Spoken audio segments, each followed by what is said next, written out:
11장 19절에서 20절 말씀입니다. 에스겔서 11장 19절에서 20절입니다. 내가 그들에게 한 마음을 주고 그 속에 새 영을 주며 그 몸에서 돌 같은 마음을 제거하고 살처럼 부드러운 마음을 주어 내 율례를 따르며 내 규례를 지켜 행하게 하리니 그들은 내 백성이 되고 나는 그들의 하나님이 되리라. 아멘. 말씀 제목은 나를 자주 넘어뜨리게 하는 걸림돌이라는 제목으로 말씀을 나누겠습니다. 나를 자주 넘어뜨리는 걸림돌이라는 그 제목으로 말씀을 나누도록 하겠습니다. 우리가 삶을 살고 신앙생활 하다 보면 우리를 걸려 넘어지게 하는 것들이 있습니다. 어떤 사람은 자기 자신이 자기에게 걸림이 되는 거야. 대표적인 이런 사람들의 특징들은 아주 자존감이 낮아서 뭘 해도 어떤 자신감이 없고 늘 모든 것을 부정적으로 여기면서 하는 사람들, 그 사람들은 자기 자신이 걸림돌이 되기도 하고, 반대로 나 잘난 맛에 사는 사람들은 그 자기 자신이 아주 걸림돌이 되기도 합니다. 문제는 신앙의 세계 안에서 걸림돌이 있다는 겁니다. 그것은 하나님과의 관계를 가로막는 걸림돌들이 있는데, 그 걸림돌이 뭐냐? 오늘 본문을 딱 보시면 하나님이 한 마음을 줬다잖아요. 11장 19절 보시면 한 마음을 줬는데 그리고 새 영을 주셨다는 거죠. 그 돌같이 딱딱한 마음을 제거하고 살처럼 부드러운 마음을 줬다는 거예요. 그런데 이 마음이 어떻게 된가요? 다시 굳어지는 겁니다. 그러니까 나를 자주 넘어뜨리게 하는 걸림돌은 나 자신인데 사실은. 근데 어떤 자신이냐? 마음을 아주 딱딱하게 굳어지게 하는 것. 그것이 우리를 걸러 넘어지게 합니다. 그러니까 뭐가 우리의 마음을 딱딱하게 만들어 놓을까요? 그것은 기본적으로 근심과 염려입니다. 오늘 설교 말씀 주보 보시면 말씀 제목이 염려를 던져버리라거든요. 그러니까 믿음의 결핍, 염려라는 제목으로 이제 말씀을 전하려고 했는데, 이 말씀 일단 놔두고 믿음 결핍이 뭐예요? 염려라는 거죠. 그러면 여기서 우리는 뭘 할 수가 있습니까? 오늘 우리가 내 마음속에 있는 염려와 불안과 그리고 걱정이 우리 마음을 어떻게 하느냐? 아주 나눠지게 만듭니다. 그리고 그 걱정과 근심이 이제는 뭐까지 자라나게 만드냐면 하나님과의 관계 속에서 내가 하나님을 잘 믿지 못하도록 만들어요. 그러니까 그게 의심이 생기고 불안함이 생기고 초조해지고, 이게 좀 더 잘하면 무슨 일이 벌어져요? 이제 두려움이 생기는 거예요. 근데 그 두려움은 아직 실체가 없어요. 근데 실체가 없는 두려움 속에 묶이기 시작하면 그 두려움이 나를 어떻게 해요? 집어삼켜서 나를 짓밟아버립니다. 그래서 여러분, 나 자신이 내게 뭐가 될 수 있다? 걸림돌이 될 수 있는데, 그것은 염려와 근심의 문제, 그것은 믿음의 결핍의 문제이고, 믿음의 결핍의 문제 속에는 가장 근본적인 것은 하나님을 향한 두 마음을 품었기 때문에, 그러니까 마음이 나누어졌기 때문에 그런 겁니다. 그러니까 우리가 중요한 일들을 앞두고 있고 또 어떤 일들을 자주 하다 보면 우리도 모르게 마음이 나누어질 때 있습니다. 그러니까 마음이 나누어지면 여러 생각이 떠오르고, 또 앞으로 우리가 해결해야 될 문제들, 일들이 이렇게 쌓여져 있으면 뭔가 집중하기 쉽지가 않아요. 우리는 그럴수록 하나님 앞에 뭐 해야 돼요? 무릎을 꿇고 하나님 앞에 그분의 의중과 뜻을 구하면서 그분과 친밀한 교제를 나누려고 했어야 됩니다. 그러면 우리가 하나님 자주 넘어뜨리게 하는 그 여러 요소들 중에 그럼 어떤 것들이 있는가? 이제 구체적으로 보면 거기는 영적인 교만, 죄책감, 두려움, 염려, 의심 이런 것들도 있지만 더 큰 문제는 뭐냐면 과거에 얽매이는 거예요. 그러니까 과거의 아픔에 얽매이는 사람들, 과거의 어떤 사건에 얽매이는 사람들, 과거의 사람들에게 얽매이는 거, 이게 아주 불행한 길로 가는 겁니다. 다시 말하면 하나님께 회개했다고 하면서 우리는 어떤 과거의 사람에게, 어떤 과거의 사건에, 과거의 문제에 얽매이는 거예요. 그럼 어떻게 할 수 있느냐? 용서하지 못함이죠. 그 용서하지 못함이 우리가 자주 걸러 넘어지게 하는 요소가 됩니다. 그러니까 우리가 기도하다가 하나님 응답이 잘 나타나지 잘 안 되잖아요. 하나님의 그 기도 응답이 잘 되지 않으면 우리는 뭐 해야 돼요? 하나님, 제가 이 기도가 왜 이렇게 응답되지 않습니까? 라고 하나님께 물으셔야 돼요. 그리고 하나님 앞에 우리는 뭐 해야 되냐면, 내가 지금 어떻게 기도하고 있는지, 내가 무엇을 지금 잘못하고 있는지를 깨달아 알아야 돼요. 그러니까 우리는 덮어놓고 하나님 해주십시오 기도한다고 해서 응답이 되는 게 아닙니다. 또 이것도 아셔야 돼요. 어떤 오해를 버려야 되냐면, 하나님이 아직 응답하지 않았으니까 하나님이 거절한 건 아니에요. 그러니까 여러분, 우리가 어떤 시기, 어떤 것을 문제를 해결할 때에 아주 힘든 시기에 있잖아요. 우리 순리 집사 지금 이제 격리 들어갔는데 그 기간이 아주 소중한 기간이 될 수도 있습니다. 힘들지만. 보건소에서 전화가 왔다잖아요. 혹시라도 정신건강으로 전화해 준대요. 혹시 자살할까봐. 그런 사람도 있으니까. 다른 건 막 그런 거는 없는데 불편해서 죽겠다고 그랬대. 막 그런 마음은 없는데 불편하네요. 죽겠다는 말은 않고 불편하다고? 그렇죠. 불편하죠. 근데 여러분 이거 아세요? 우리가 인생을 살면서 잘 생각해 보세요. 우리가 인생을 살면서 그렇게 한번 멈춰본 적이 없잖아요. 그러잖아요. 뭐하네. 뭘 해야 되니까. 그러니까 뭐 직장을 하든 뭐 장을 보러 나가든 뭘 해야 되는데 이제 집에 있다 갇혀가지고 거기서 멈춰야 되는 그 멈춤 속에서 하나님을 찾는 시간이 되면 귀한 시간이에요. 얼마나 가치 있는 시간이 되겠어요. 주님을 더 깊이 생각하고 주님을 깊이 더 찾고 하는 것들. 마찬가지입니다. 우리 속에 여러 문제들이 있을 때, 여러 상황이 벌어졌을 때 우리는 쉽게 좌절하고 낭망하죠. 문제 앞에 때로는 우리가 나도 모르게 이렇게 막 안절부절 못할 때가 있기도 하고 이런 모든 것들이 나를 걸러 넘어지게 해요. 그런데 우리가 여기서 명심해야 될 것은 뭐냐면 내가 왜 걸러 넘어졌을까? 그럼 우리는 쉽게 생각해. 내가 믿음이 약하니까 그랬을 거야. 라고 쉽게는 말을 해요. 그런데 단순히 내가 믿음이 약했으니까 걸러 넘어진 것인가? 그렇지 않습니다. 걸러 넘어지는 이유 중에 하나는 태도가, 애티튜드가 문제가 있기 때문에 그렇습니다. 그러니까 태도가 잘못되면 넘어집니다. 여기서 태도는 하나님을 향해서 한결같이 바라보는 태도를 가져야 되는데 하나님을 향해서 시선이 딱 다른 데로 가게 되면 그게 사람으로 가든 물질로 가든 환경으로 가든 어떤 내가 앞으로 이래야 될 어떤 것이든 거기로 가면 넘어져요. 그러니까 우리가 아셔야 돼요. 아무리 영적으로 엄청난 승리를 구가하고 엄청난 하나님의 역사를 경험했어도 넘어져요.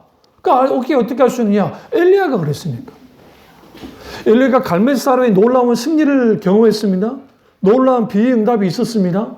그리고 심지어는 이스라엘까지 달려가는데 아합 왕은 마차를 타고 막 달려가는데 성령의 강력한 역사가 나타나니까 엘리야가 어떻게 했어요?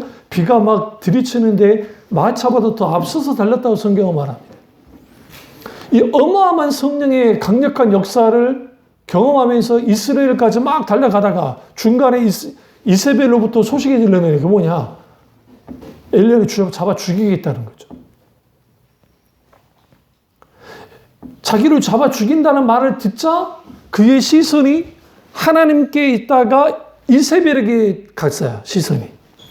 이세벨이 나를 죽인데 이세벨 여왕이 나를 죽인데 아합 왕 바로 옆에 있습니다. 지금 현재. 그러니까 죽인데 그러니까 문제를 바라보는 거예요.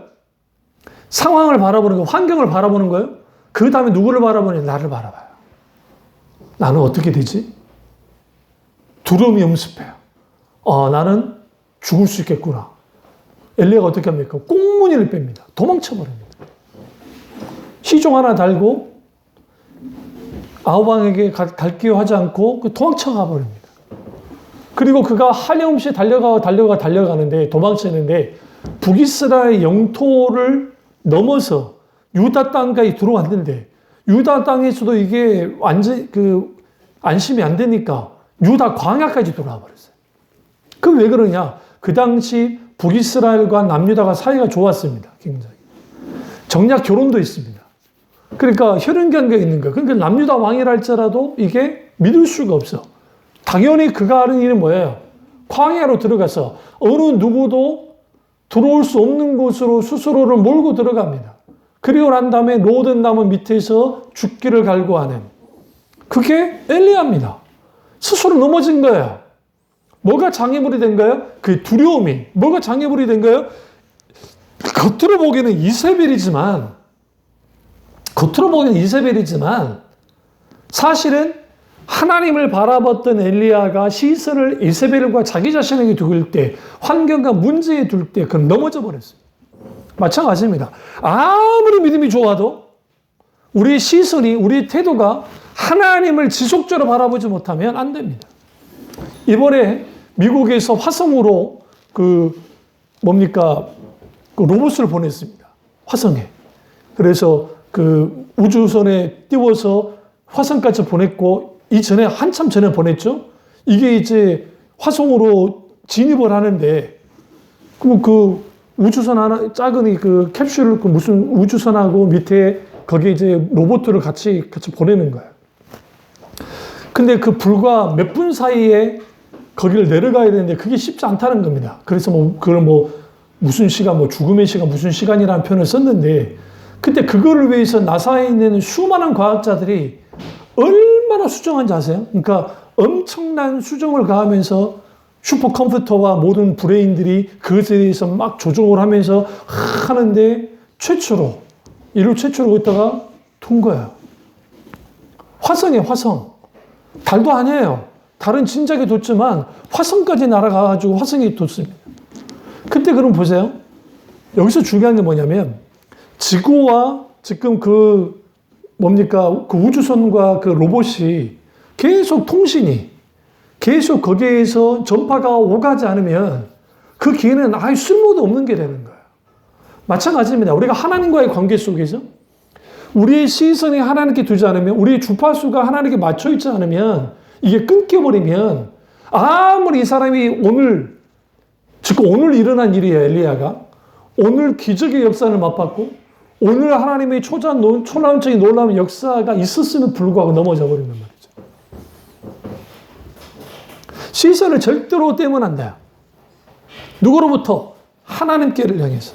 그렇기 때문에 우리는 나를 넘어뜨리는 것은 사실 내 속에 있고, 내 속에 뭐가 넘어뜨리게 하느냐? 믿음 없음도 있고 염려도 있고 여러 가지가 있지만, 더 중요한 것은 하나님께 대한 시선을 두지 못할 때, 시선이 다른 데로 가버릴 때 그렇습니다. 그럼 언제가 우리 시선이 다른 데로 갑니까? 바쁠 때예요. 대표적인 게 마르다와 마리아입니다. 그러니까 예수님께서 베다니 마리아 집에 이제 가셨어요.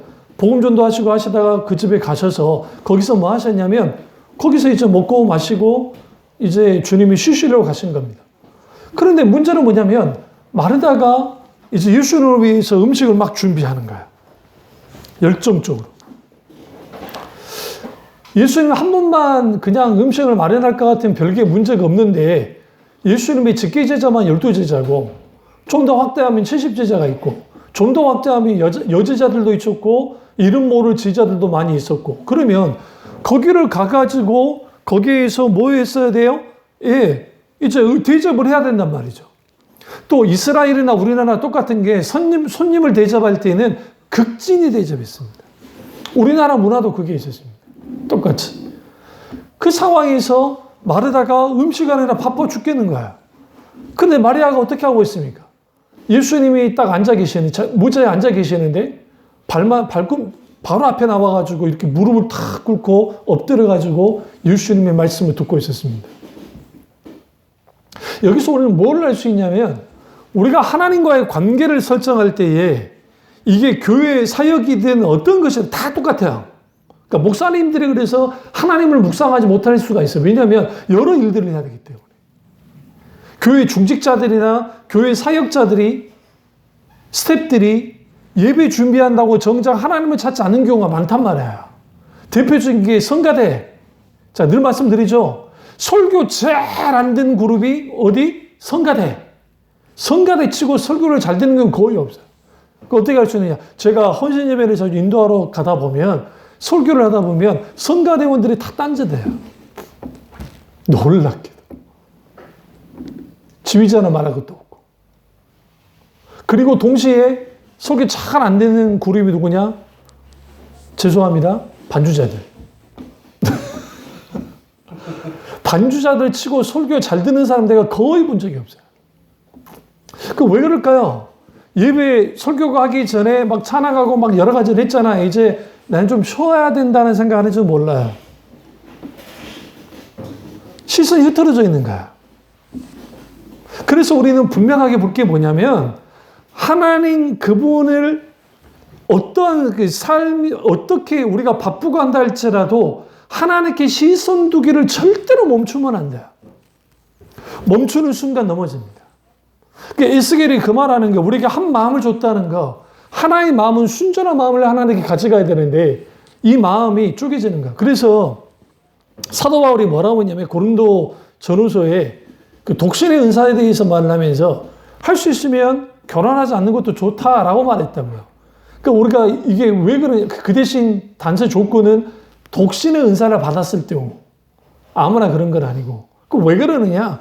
남자와 여자가 결혼을 하면 서로에게 신경을 쓰고 또 자식까지 나면 자식까지 신경을 써야 되기 때문에 하나님께 대하여 뭐 하지 못한다? 온전하게 한 마음으로 가기가 쉽지 않다. 그러나 그럼에도 불구하고 결혼함이 좋다라고 이제 그가 말을 합니다. 여기서 우리는 뭘 할 수 있냐면 하나님 그분을 향해서 순전한 한 마음을 가지고 거기에 주님을 향해서 시선 두기를 끊이지 않고 나아갈 때 넘어지지 않아요. 과거에 스마트폰이 나온 지 얼마 안 됐을 때, 한참 붐이 일어났을 때 중국에서 어떤 젊은 아가씨 하나가 스마트폰을 하고 가다가 공사하는지도 모르고 그 맨홀이 이 뚜껑을 열어놓은 맨홀에 빠져서 죽어버렸습니다. 스마트폰 하고 가다가. 우리나라도 스마트폰 하고 가다가 막 전봇대에 부딪혔다 막 그러잖아요. 근데 확실히 나이 드신 분들하고 전문 친구들이 다른 게 젊은 친구도 이러고 하는데도 안 부딪히더라고. 못 보셨어요? 저 가다 보면 내가 피하려다 보면 이 친구가 알아서 다 피해줘요. 근데 그게 참 위험한 거 아닙니까? 굉장히 위험한 거죠. 마찬가지로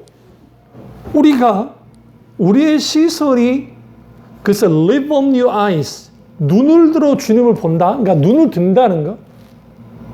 눈을 들어 하늘 보라며 그런 찬양이 있거든. 어지러운 세상 중에 그러면 탄식 소리 있는데 눈을 들어보고 이 세상을 보면 그래요. 그런데 또 들어보면 주님이 계시잖아요. 그러니까 내가 산을 향하여 눈을 들리라 나의 도움이 어디서 올고 천지를 지신 여호와께서로다 라고 하면서 시편에서 이렇게 고백하게 만들어요. 그런데 눈을 들었는데 산을 보면 안 돼요. 오늘날 많은 사람들이 눈을 들어서 산만 보는 거야. 그런데 나의 도움이 어디서 올고 천지를 지으신 여호와께서로다. 이 말씀에서 뭐를 할 수 있냐면 하나님께 시선을 두라는 거야. 고대 사람들은 눈을 들어서 산을 봤다는 거예요. 산에는 뭐가 있어요? 산당이 있었어요. 이게 모든 종교, 그러니까 그러니까 유대교 말고 성경에는 뭐 유대교나 어떤 이든 높은데 그리심산 그리고 이거는 이제 잘못된 우상이 있었고 예루살렘 있었죠. 갈멜산에 제단이 쌓아지죠. 그러니까 있는데 그러면 시편 기자가 눈을 들어 산을 봤는데 나의 도움이 없다 할 때 그 산은 어느 산이에요? 감난산이에요. 많은 신학자들이 두 가지로 보는 거예요. 하나는 시온산을 봤는데 나의 도움이 어디서 올까? 천지르신 하나님께 있다. 어떤 장소에 있는 것이 아니다라고 해석하는 분이 있고 한 사람은 그 산은 말 그대로 이방인 산이다 하면서 뭐 이방인의 산에 그 신을 찾아봤자 필요가 없으니까 천지 만물을 주신 하나님을 바라봐야 된다. 그런 식으로 해석도 해요. 중요한 것은 뭐냐면 우리는 한결같이 하나님을 바라봐야 돼. 고개를 들어야 돼. 우리의 시선이 환경을 보고 우리 시선이 나만 보면 안 돼요. 그러면 우리는 쪼그라들어요. 그럼 우리는 넘어져요. 내 자신이 걸림이 되는 거예요. 여기서 굉장히 문제가 생기는 겁니다. 그래서 여러분 과거에 묶여있는 사람들 시선을 자꾸만 뒤로 둡니다. 시선을 자꾸만 뒤로 두니까 거기에 불필요한 죄책감에 휩싸여서 그렇게 살아가는 거예요. 우리는 누군가를 용서해야 되고 누군가에게 용서도 받아야 됩니다. 분명하게. 그리고 우리는 하나님께 회개하고 하나님의 용서를 받아야 됩니다. 우리 안에 있는 수많은 응어리들, 아픔들, 그리고 고통들. 여러분, 지금 코로나 이 자체가 우리의 고통 아닙니까? 잘 생각해 보세요. 우리 혼이 언니는 아직 어리니까 이 코로나가 뭔지를 잘 모르고 지나가긴 할 겁니다. 그러나 우리는 지금 분명하게 역대 인류가 지금 경험하지 못한 것들을 전 세계적으로 경험하고 있는 세대입니다. 지금은 우리가 잘 모르고 힘들고 어려운 상황에 있죠. 그런데 우리가 지나가고 난 다음에 정말 그 시기가 힘들었다는 걸 알 거예요. 지나고 나면 정말 힘들었었구나. 근데 우리는 여기서 분명하게 볼 것은 뭐냐면 나를 가로막는 요소는 마음이 쪼개지고 나누어져서 굳은 마음을 갖게 되고 나 자신이 나에게 걸림돌이 돼서 그 속에 있게 되어주는 수많은 영적인 쓰레기들, 영적인 장애물들, 그게 영적인 교만이든 죄책감이든 두려움이든 염려이든 의심이든 불신앙이든 죄이든 이러한 것들이 우리를 뭐하게 만드냐면 걸러 넘어지게 하는데 걸러 넘어질 것을 뻔히 알면서도 그대로 살아가는 거, 이것이 어리석은 거죠.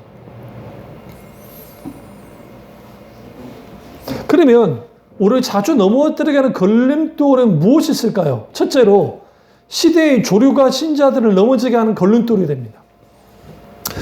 시대 정신, 각 시대마다 그 시대의 시대 정신이 있습니다.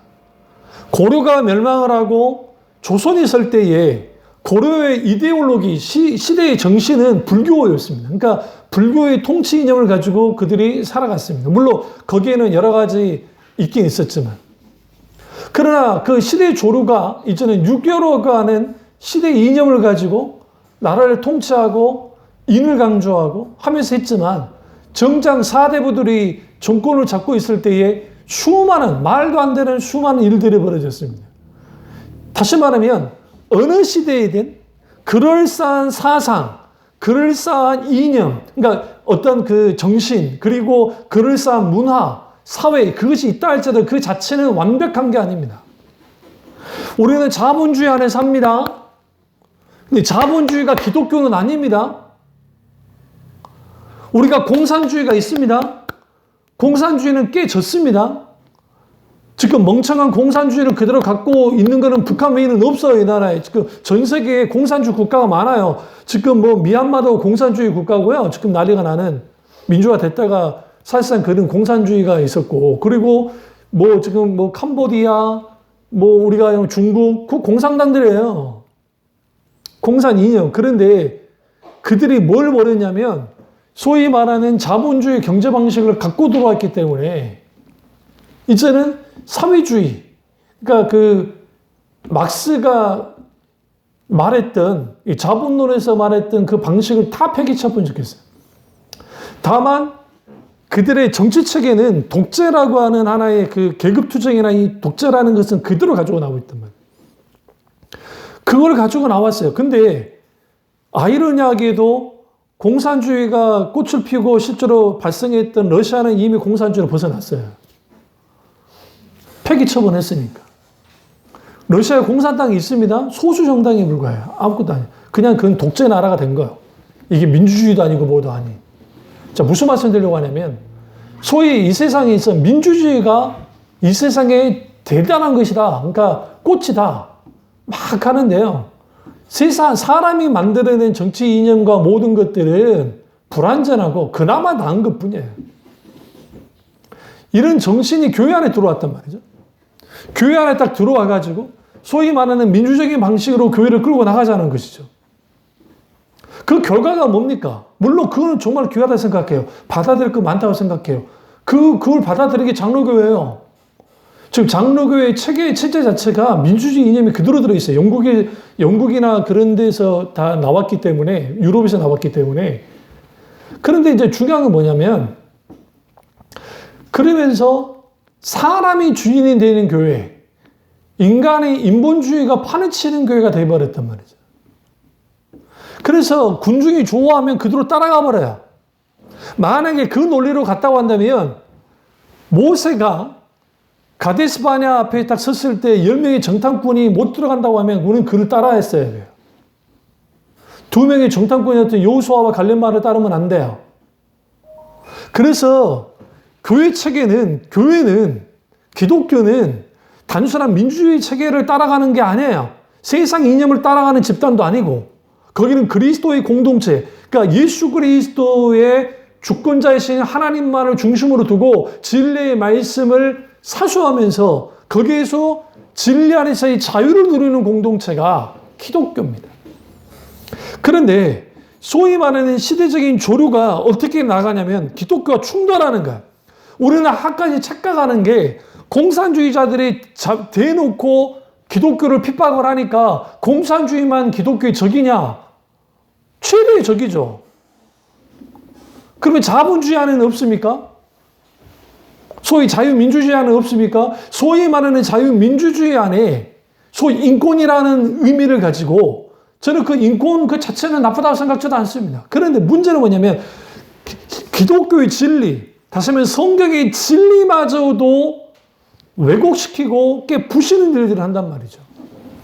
그러니 기독교는 어떻게 나가야 됩니까? 그 부분에서 우리는 충분히 변증할 수 있어야 돼요. 기독교 진리를 지킬 수 있어야 돼요.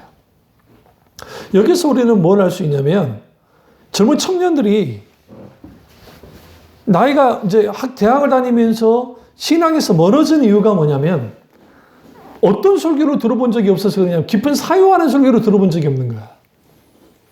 그러니까 강의를 듣다 보면 특별하게 교양 과목이나 그런 데서 소위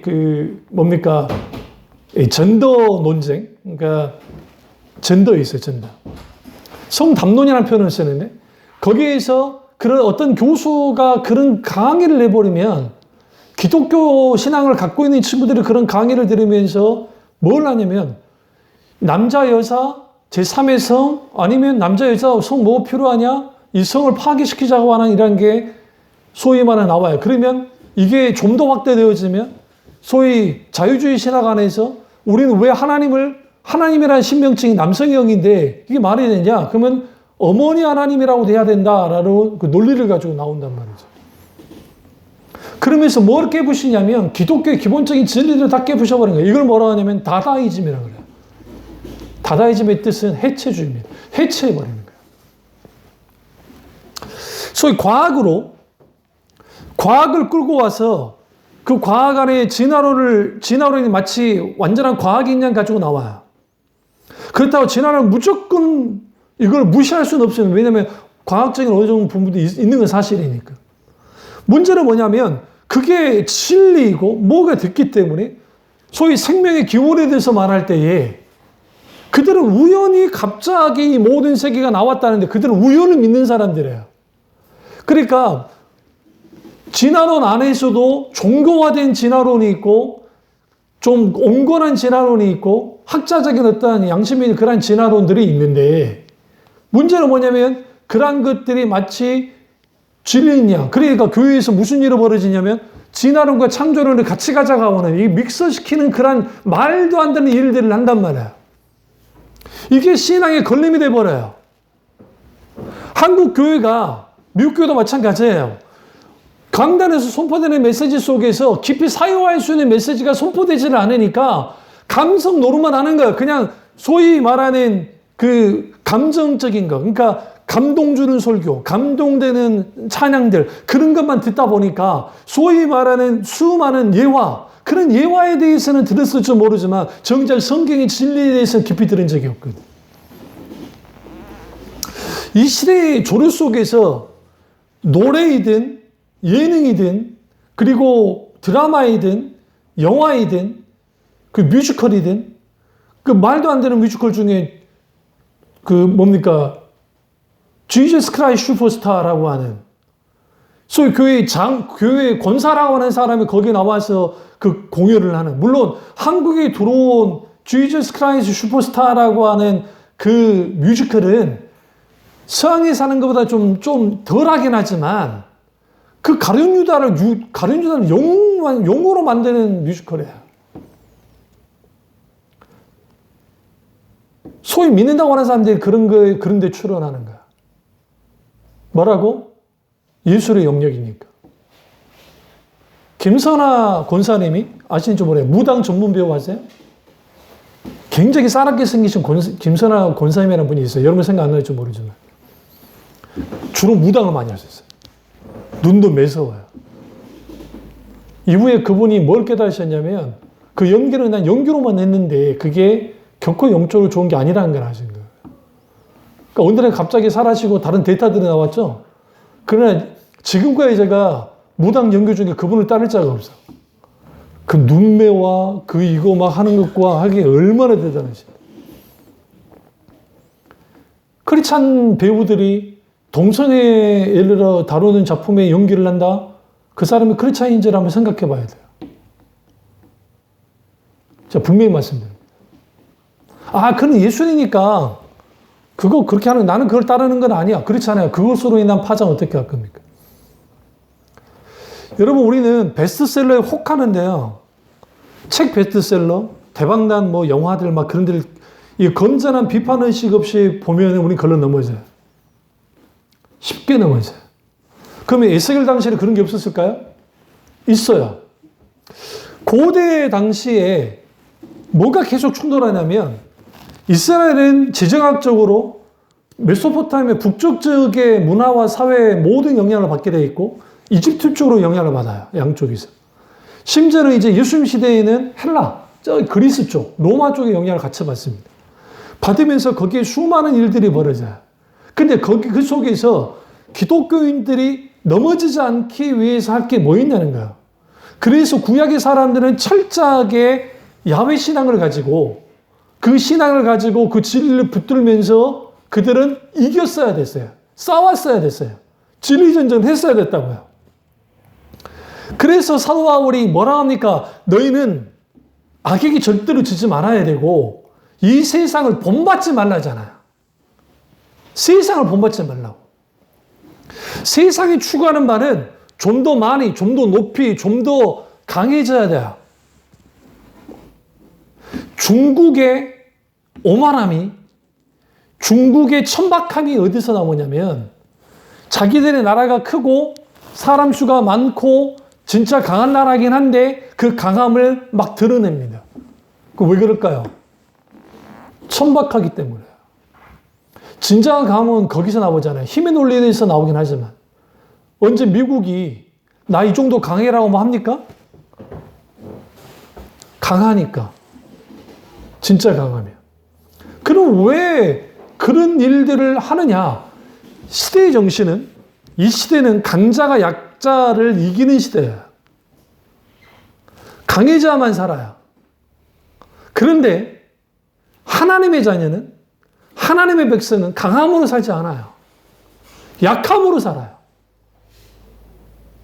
부족함으로 살아요. 왜 그러냐면 인간 자체가 부족하기 때문에. 인간 자체가 약하기 때문에. 인간이 근본적으로 하나님 앞에 서보고 죽음 앞에 서면 자기 자신이 얼마나 약한 존재인지 알게 됩니다. 그것을 통해서 우리는 뭐 하느냐면 하나님 그분만을 의지하고 하나님 그분만을 바라보면서 살아가는 게 인생이고 진정한 삶이에요. 그런데 교회가 이 시대의 정신을 그대로 받아들이면서 실용주의적이고 심리학적이고 마케팅적인 수많은 것들을 교회 안에 들어오게 만들고 그리고 그러한 설교를 하는 목사님들이 유명해지고 사람이 수가 많아지고 사람이 꽉꽉 차고 거기서 수많은 일들을 하는데 정작 거기에 정말 진리가 있냐고요. 거기 정말 생명이 있냐고요. 같이 죽어가는 겁니다. 여기서 우리는 뭘 봐야 되냐면 이 세상은 여러 길에 대해서 말을 해요. 근데 우리는 예수님 그분 자신이 길이에요. 내가 길이요, 내가 진리요, 내가 생명이라 하셨기 때문에. 그리고 그 길 대신 주님을 깊이 경험하고 그분과 뭐 해야 돼요? 깊고도 깊은 친밀한 교제를 나누면서 한 마음을 품고 나의 굳어진 이 마음을 제거하고 살처럼 부드러운 마음이 되어야 돼요. 그러면 뭐 해야 돼요? 회개하고 돌이키고 회심하는 일들이 벌어져야 돼요. 말씀 앞에 대면하고 그 하나님을 만나야 돼요. 나의 이 보잘것없음이, 나의 이 부족함이 세상에서는 천박하고 아무것도 아닐지 모르지만 힘없는 나라 이 대한민국이 얼마나 가치 있는 나라인가. 그것은 그 나라를 위해서 기도하는 수많은 하나님의 사람들이 있고 이 약함이 오히려 하나님께 붙들려지면 강함이 되는 것은 분명하다는 거예요. 이스라엘이 강했기 때문에 살아남은 게 아닙니다. 과거에 구약에 보시면 하나님이 그분이 강하셨기 때문에 그렇습니다. 우리가 강하기를 원하십니까? 아이들이 강해지기를 원하십니까? 그렇다고 한다면 우리는 하나님 그분에게 그분의 강하신 손길로 들어가야 돼요. 담대함과 강인함은 다니엘이 뭐라 합니까? 여호와를 경외하는 너희들아. 그러니까 여호와를 경외하는 자는 뭐예요? 강함을 발휘한단 말이에요. 이걸 히브리 원어적 의미로 보면 하나님을 경외하는 것이 그들에게 담대함이 되고 강함이 되는데 발산되어지는데 하나님을 경외하는 일 속에 그런 일들이 벌어져요. 얼마나 멋집니까? 얼마나 귀합니까? 그래서 우리는 시대조류가 신자를 넘어지게 하고 두 번째는 십자가의 복음의 열정을 잃어버리면 그 자체가 걸림돌이 됩니다. 십자가는 우리의 구원의 상징이자 실제로 구원의 은혜이자 실질적인 능력입니다. 근데 십자가 복음이 계속적으로 뒤로 밀려가는 거야. 이제 곧 있으면 사순절 절기가 오고 고난주간이 오고 그다음 부활절 올 겁니다. 그때는 십자가의 복음에 대해서 굉장히 강조를 할 겁니다. 문제는 뭐냐면 그것이 감정의 십자가가 아니라 내 인생, 우리가 죽어서 천국 가서 영원토록 살 때도 우리는 그리스도의 십자가의 은혜의 영광을 누리면서 사는 거예요. 종결되는 게 아니에요.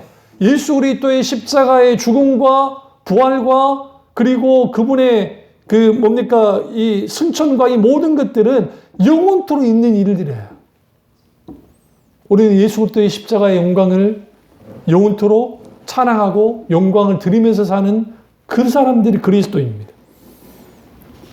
그렇다고 한다면 인격체신 하나님이 십자가 복음 아닌 다른 것에 초점을 두른 것에 대해서 분명하게 뭐예요? 문제를 삼으시는가?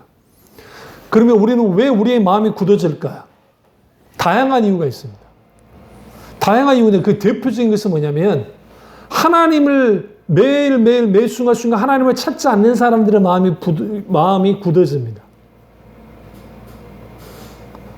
물어볼까요? 몸이 멀어지며 마음이 멀어집니까? 마음이 멀어지며 몸이 멀어집니까? 뭔 말인지 모르겠습니까? 그러니까 마음이 멀어지며 몸이 멀어집니까? 마음이 멀어지면 몸이 멀어집니까? 몸이 멀어지면 마음이 멀어집니까? 둘 다입니다. 근데 심리학에서는 아무리 사이가 좋았어도 몸이 멀어지면 마음도 멀어집니다. 어떻게 할 수 있냐고요? 여자들이 군대 간 남자친구 고무신 꼭 고르시는 거 이유가 거기에 있습니다.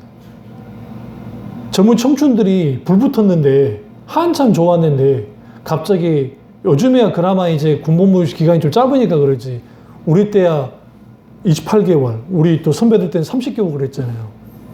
그러니까 그 정도다 거의 3년을 잡혀가야 되니까 그러니까 또 오늘날처럼 KTX가 있는 것도 아니고 그 시절에 그달에 또 뭐 스마트폰이 뭐 있는 것도 아니고 공중전화에 전화도 해야 되는 것도 쉽지도 않고 그러니까 할 수 있는 것은 엽서나 편지인데 이것도 군사편 하시 우리 아들 뭐 지금 설날 때 뭐 편지를 보냈다는 지금까지 안 왔어요. 21세기에 2021년에 지금까지 안 왔어. 그 시대에는 얼마나 했겠어요. 생각해보세요. 잘 안 오지. 그러니까 몸 떨어지면 마음 보면 멀어져요. 마찬가지예요. 근데 놀라운 것은 성경은 두 가지를 다 말해요. 마음으로부터 하나님을 떠나면 실제로 하나님께 떠나요. 당연히 떠나요. 하나님께로부터 이렇게 떨어져 나갈 때 기본적으로 인간은 잘 들으세요. 살처럼 부드러웠던 이 마음이 딱딱해져요. 근데 재밌는 게 있어요. 하나님께 대하여는 굉장히 굳어져요. 그런데 세상에 대하여는 풀어지기 시작해요. 굉장히 살가워지고 부드러워져요.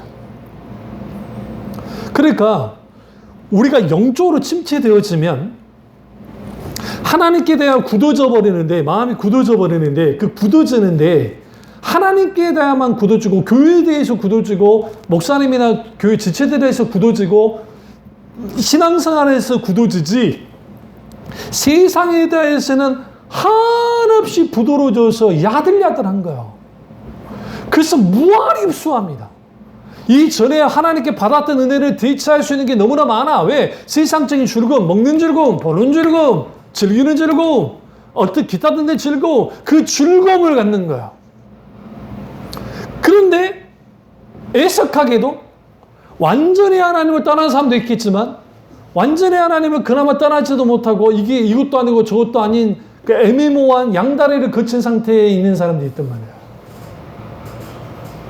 그래서 이 사람들이 하나님을 버리기는 아깝고, 그렇다고 해서 하나님을 안 버리기도 그렇고 애매모호한 상태에 있다 보니까 이 사람들이 뭘 결정을 하냐. 그러면 적당히 하자. 그럼 뭐냐? 그래, 예배만 드려주자. 드려주는 거예요. 예배를 드려주는 거예요. 하나님 나왔어요. 나 드려주는 거예요. 손 놓고. 그러고 난 다음에 뭐 하는 겁니까? 예배를 드립니다.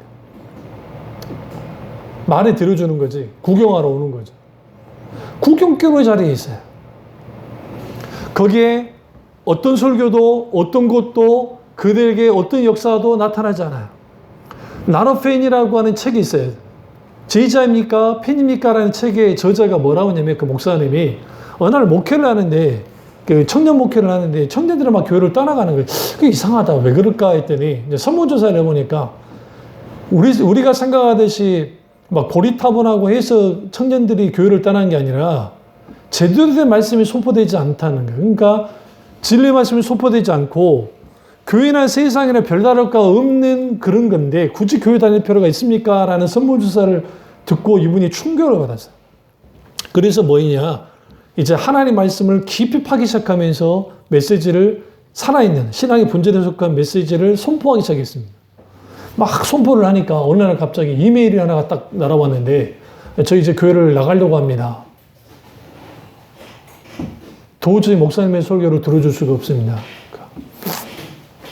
그러니까 목사님 활짝 놀라가지고 이제 연락을 했어요. 어쩌고 해가지고 서로 이제 전화 통화를 하게 됐는데, 뭐가 그렇게 문제가 되셨습니까? 라니까 그 사람은 청년은 아니었는데 나이 든 그 남자가 뭐라고 하냐면, 목사님의 설교가 굉장히 부담스럽고 걸립니다. 예전엔 설교를 그렇게 안 하더니 왜 이렇게 하십니까? 그 목사님 뭐라 했어요? 할 말이 없대래. 근데 하나님께 감사했대. 내가 제대로 하고 있구나. 제가 무슨 말씀 드리려고 한지 아세요? 돌같이 딱딱한 마음에는 어떤 설교가 들어가도 안 들어가요. 절대로 안 들어가요. 오늘날의 솜사탕 복음을 주는 이유가 뭘까요? 대부분의 성도들 마음이 딱딱해져 있어요. 그러니까 부드러워야 돼. 부드러워야 돼. 이번에 그 미나리라는 영화에서 그 윤여정 씨가 밤을 입으로 딱 깨가지고, 입으로 해가지고 그 꼬맹이를 먹이는 장면이 나오는데, 이게 미국이나 외국 사람들한테 아주 충격적인 거래요.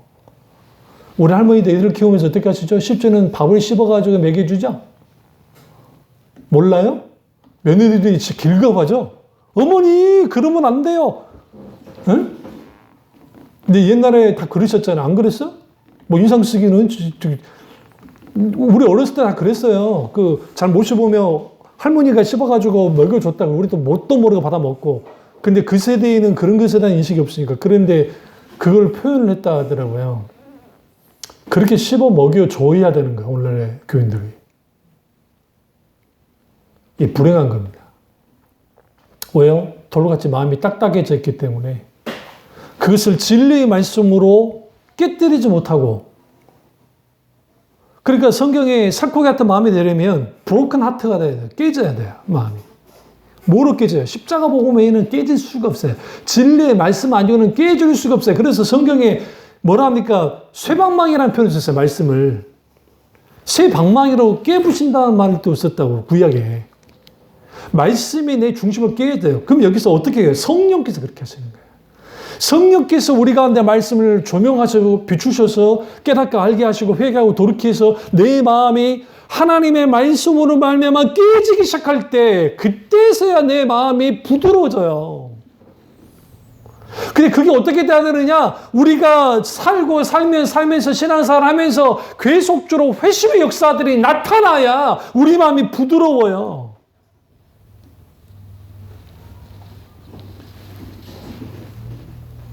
오늘 그 외국 찬양 하나를 그 핀란디아라고 하는 그 작곡의 그 찬양을 쭉 듣고 왔는데요. 그 찬양에서 제가 깊이 이제 물론 그게 그 영어 가사에 그게 한글로 물론 이제 번역해 놓은 게 있길래 봤는데 물론 그게 조금 또 번역상 좀 의역에 대해서 그런 게 있긴 있지만 근데 그걸 쭉 들으면서 어떤 게 느껴지냐면 야 그래 내가 정말 하나님 내가 나를 향해서 내 영혼이 이 곤고함과 연약함과 부족함 속에 있을 때 내가 하나님을 찾는다는 건 사실. 그리고 그 하나님이 기꺼이 내게 얼굴과 face of face, 얼굴을 맞대듯이 하나님이 찾아오시면 그거 얼마나 귀할까.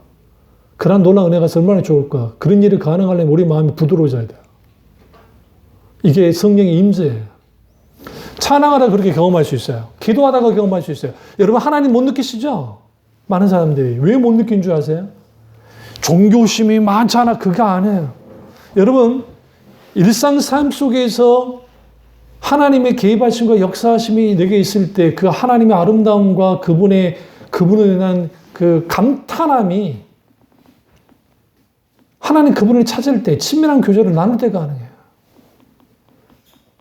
그게 무너졌잖아요. 물어볼까요? 여러분 성령의 기름 부음이 지금 있습니까? 있으신가요? 우리는 없어도 별로 신경 안 쓰죠? 불행한 거예요. 신선한 기름 부으소서 내 영혼이 주를 더 알도록 내가 주를 사랑함으로 내가 주님의 얼굴을 구하고 오직 성령 안에서 주를 예배하길 원하네. 주의 영이 나를 붙드소서 내가 엎드리니. 여러분 그 신선한 성령의 기름 부음이 우리 가운데 있어야 됩니다. 왜 그러냐면 왜 우리가 성령 충만해야 됩니까? 무슨 기적이 나타나고 막 현상이 많아야 돼 그겁니까? 아니에요. 그 성령이 충만한 거예요. 성령의 신선한 성령의 기름 부음이 있을 때 우리 속에 뭐가 우리의 굳어진 마음들이 녹아지는 거예요. 영적인 민감성들이 회복되는 거예요. 우리 지체들 놓고 기도를 하는데요. 우리 쌍둥이들도 진학을 해야 되고 아이들 맡기는 문제 그런 거 중보기도를 하고 또 지금 자가 격리 중 우리 지체들 우리 지금 내가 기도할 사람들 지체들 인도네시아는 내 친구 목자도 마찬가지고 막 중보기도를 하는 과정 속에서 하나님 그분이 내가 생각한 것보다 더 세밀하게 간섭하시고 개입하세요. 때로는 기도하다가 때로는 어떤 지체가 정말 힘든 어떤 상황 속에서 되지 않았던데 이상하게도 하나님 내게 기쁨을 주세요. 하나님이 하신다는 사인들이 많고 그랬을 경우는 일단 오픈하진 않지만 그럼 그 중보기도를 하는 거야. 여러분 하나님을 마음껏 누리고 하나님 마음이 내 마음에 부어지고 그리고 어느 때보다도 내가 영적으로 풍요로움 누리려면 우리 속에 있는 굳어지는 마음들이 깨져야 되고 그 굳어지는 마음을 깨는 길은 하나밖에 없다고요. 부르짖어 기도하면서 내 심령을 짚고 내 마음을 짚고 하나님께 나아가야 돼요.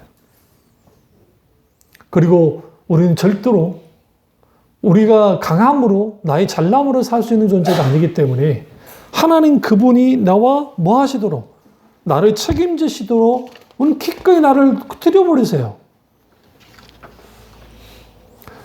그럼 우리는 뭐 합니까? 그냥 널널하게 놀아는 겁니까? 그건 아니고 그 안에서 개입하시고 함께 하시는 하나님의 놀라운 역사를 경험하기 시작할 때 그 속에서 우리는 뭐 하게 돼요? 진정한 부드러운 마음속에 하나님의 은혜를 맛보게 되고 그 주님이 말하잖아요. 20절에 내 율례를 따르며 내 규례를 지켜 행하리니 그들은 내 백성이 되고 나는 그들의 하나님이 되리라. 그러나 미운 것과 가증한 것을 마음으로 따르는 자는 내가 그 행위대로 그 머리에 갚으리라. 나 주 여호와의 말이니라. 여기서 미운 것과 가증한 것. 우리 속에 있는 하나님이 미워하는 것, 가증스럽게 여기는 것들을 깨뜨리지 않는 이상 우리 마음은 부드러워질 수도 없고 우리 앞에 있는 장애물은 늘 장애물로서 우리를 걸러지게 넘어지게 합니다. 그래서 여러분 누군가가 나를 넘어뜨리는 경우도 있겠지만 그거보다는 내 스스로 넘어지는 경우가 많습니다. 그러면 우리는 뭐 해야 돼요? 내가 이렇게 넘어지는 상황 속에 빠지지 않도록 우리 시선이 하나님께 둬야 되고 하나님과 친밀한 교제를 나누고 매 순간순간 회개하고 돌이키고 하나님 그분의 은혜를 구함을 통해서 부드럽고 살코 같은 그 마음 속에 부어지는 아버지의 놀라운 은혜, 놀라운 인자하심의 역사하심들이 우리 속에 차고 넘침을 통해서 진정한 기쁨과 자유를 누리며 살아가는 우리 교우들 다 되시기를 주님으로 축원합니다. 기도하겠습니다. 기도하실 때 오늘 이 말씀이 나의 말씀이자 우리 말씀 되게 다 기도하겠습니다.